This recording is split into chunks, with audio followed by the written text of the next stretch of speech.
In my Cut Sew Grow Club, I talked about web sewing and that I don't really like it. And the reason I don't like it is because fabric tends to get hung up a little bit.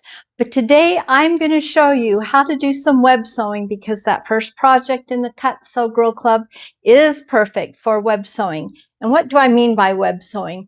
It's chain piecing on steroids. It's sewing every row continuously together. So right here I have 5 rows out of the 7 all sewn together. So let's go to the sewing machine and learn how to do some web sewing. You're gonna love it.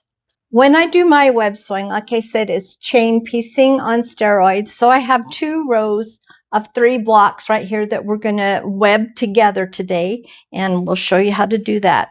So I always start with the first fabric on the left-hand side, and then my stack is on the right, and I just sew down that middle seam. I have them all ready to go. All right, so here we go.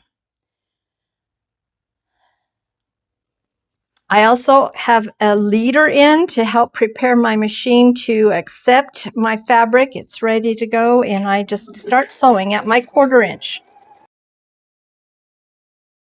I'll stop 1 or 2 stitches from the edge and pick up my next set of blocks.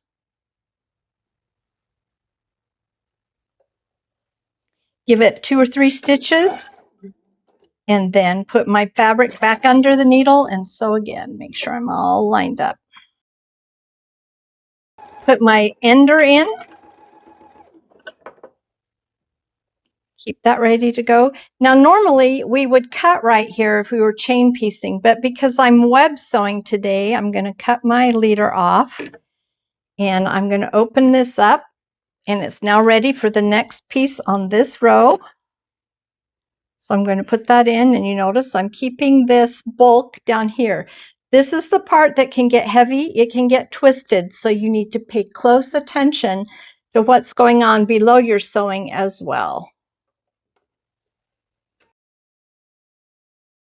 I'm going to open up this piece and make sure it's not twisted. Usually I would have a label right here to help me remember what's first, but this is how it's laying out best right now. I'll put my next piece on, straighten out my first piece, and then sew my second one in, just like that.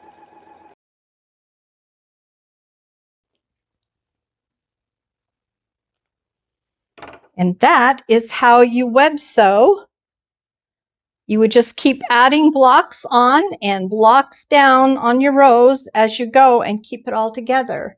At this point, you can cut your rows apart, which is what I'm going to do because I don't like unpressed rows, and I don't want all the weight hanging on my ironing board as I press.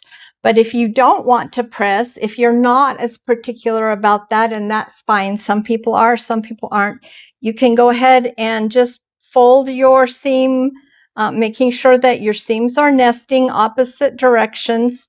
And you can go ahead and sew your whole quilt top together with it all piece like that, and then go press it afterwards.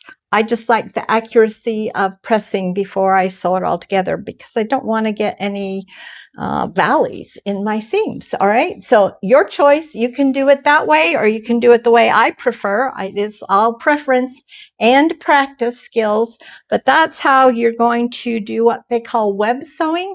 And this perfect quilt in our Cut Sew Grow Club will help you practice that skill. All right, thanks for watching. Bye.